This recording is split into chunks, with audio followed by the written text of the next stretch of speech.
Now, how far does this deal go in terms of satisfying Iran's ambitions? Because they are huge. Yes, indeed. So Iran has always said that it is an alternative of exporting natural gas to Europe, an alternative to Russia.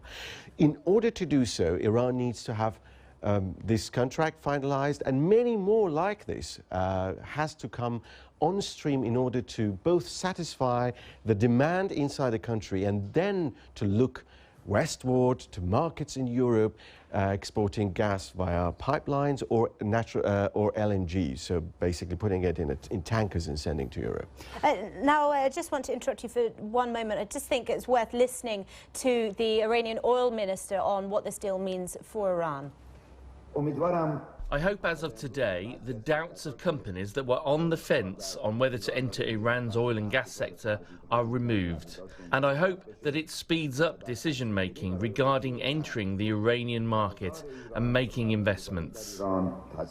Now, sanctions may have eased, but there's certainly a lot of obstacles still facing foreigners, outsiders, when it comes to working with and working in Iran. That's right. So outside, the banks, the large banks, are still reluctant to working with Iran. Projects like this will need financing, so you need the international banks to be involved.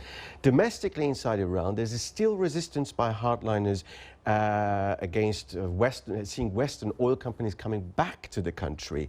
They prefer local partners, local companies, or Russian or Chinese one. And now this deal is what I call a consortium of compromise, where you see the French returning, the Chinese remaining, and having an Iranian oil company also being involved, part of it. These are the new contracts Iran wants to see more.